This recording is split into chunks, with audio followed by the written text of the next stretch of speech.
Stop scrolling. Your smartest learning destination is here. हम सब फूलों को उनकी खूबसूरती, उनकी खुशबू के लिए पसंद करते हैं, है ना? पर क्या कभी ये सोचा है कि एक खूबसूरत से फूल का असली काम क्या है? आज हम इसी के बारे में बात करने वाले हैं कि कैसे एक फूल असल में पौधे की अगली पीढ़ी को दुनिया में लाने वाली एक बहुत ही कमाल की मशीन है। तो आखिर एक फूल का असली मकसद क्या है? क्या सिर्फ सुंदर दिखना? नहीं, बिल्कुल नहीं। एक फूल असल में एक पौधे की रिप्रोडक्टिव यूनिट है। समझिए एक हाईटेक मशीन जिसे सिर्फ एक ही काम के लिए बनाया गया है, और वो है नई जिंदगी बनाना।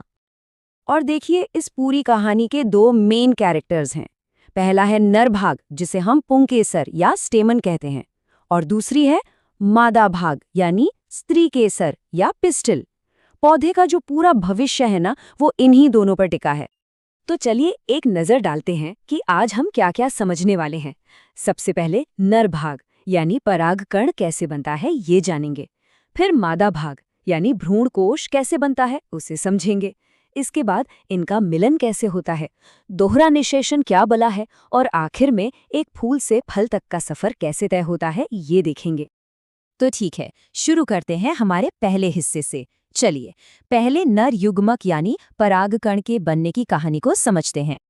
ये जो आप देख रहे हैं ये है परागकोश या एंथर। आप इसे पराग बनाने वाली एक फैक्ट्री समझ सकते हैं। और जब हम इसे काट कर देखते हैं ना, तो इसमें ये 4 कमरे जैसे स्ट्रक्चर्स साफ दिखते हैं। इन्हीं को कहते हैं सूक्ष्म बीजाणुधानी या माइक्रोस्पोरेंजिया।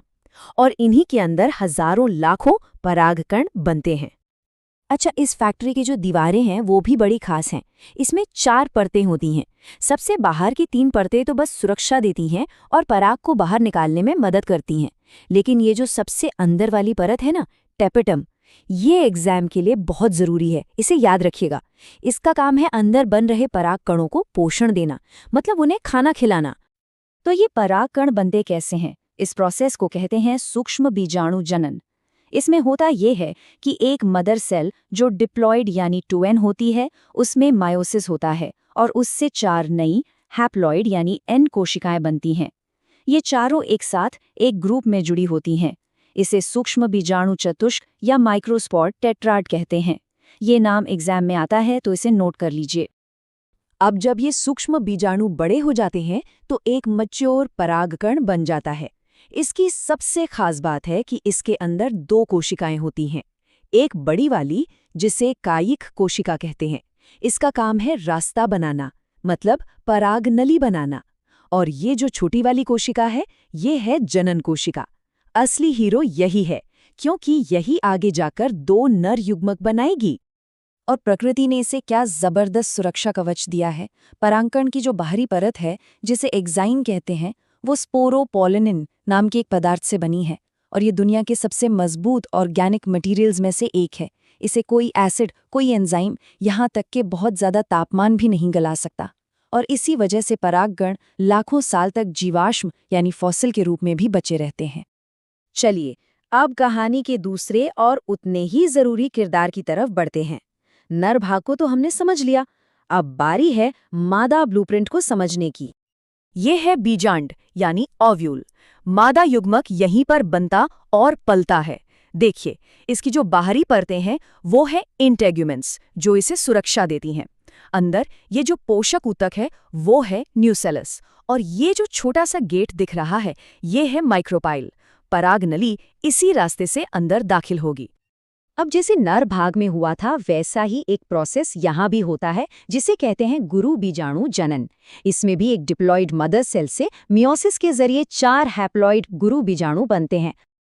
पर यहाँ कहानी में एक बड़ा ट्विस्ट है। याद है, नर भाग में चारों कोशिकाएं काम की थी। यहाँ ऐसा नहीं होता।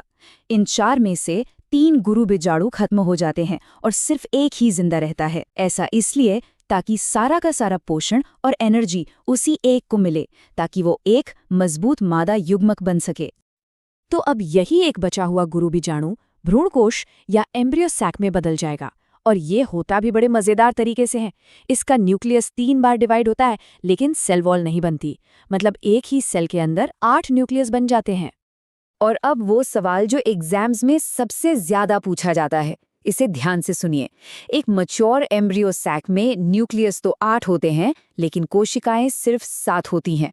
मैं फिर से दोहरा रहा हूं, 7 सेल्ड 8 न्यूक्लियेट स्ट्रक्चर। ये पुष्पी पौधों की पहचान है, इसे एकदम रट लीजिए। तो अब हमारे नर और मादा दोनों युग्मक तैयार हैं, पर वो मिलेंगे कैसे? उनको एक साथ लाने का जो प्रोसेस है वो भी बहुत दिलचस्प है। इस प्रोसेस को कहते हैं परागण या पॉलिनेशन। ये कुछ नहीं, बस परागकण का एंथर से निकलकर स्टिग्मा तक का सफर है। अगर ये एक ही पौधे पर हो तो सेल्फ पॉलिनेशन, और अगर अलग अलग पौधों के बीच हो तो क्रॉस पॉलिनेशन। और इस सफर में हवा, पानी और कीड़े मकोड़े जैसे एजेंट्स इनकी मदद करते हैं। और अब हम आ गए हैं इस कहानी के क्लाइमैक्स पर। ये वो घटना है जो इस पूरी प्रक्रिया को सबसे अनोखा बनाती है, और ये सिर्फ और सिर्फ पुष्पी पौधों में ही होती है।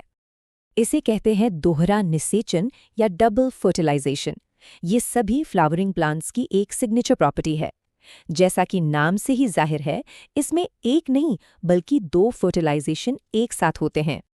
तो ये 2 इवेंट्स क्या हैं, चलिए समझते हैं। पहला, एक नर युग्मक N अंडकोशिका N से मिलता है, इससे बनता है जाइगोट जो 2N होता है, और यही आगे चलकर एम्ब्रियो यानी नन्हा पौधा बनेगा। दूसरा, जो दूसरा नर युग्मक N है, वो बीच वाली सेंट्रल सेल N+N से मिलता है, और इससे बनता है एंडोस्पर्म जो 3N होता है। ये भ्रूण का खाना है, उसका लंच बॉक्स। ये 2N और 3N का कॉन्सेप्ट एग्जाम के लिए बहुत बहुत जरूरी है। इस ग्रैंड फिनाले के बाद क्या होता है?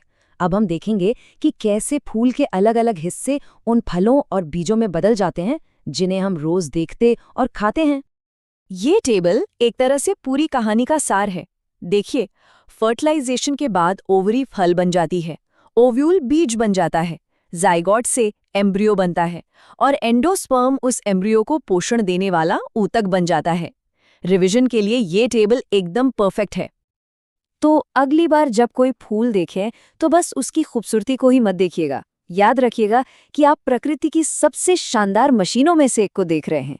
ये सोचना भी कितना कमाल का है कि एक फूल के अंदर होने वाली ये छोटी छोटी घटनाएं ही उन फलों और बीजों को जन्म देती हैं जिन पर हमारी और इस धरती की इतनी सारी जिंदगी निर्भर करती है।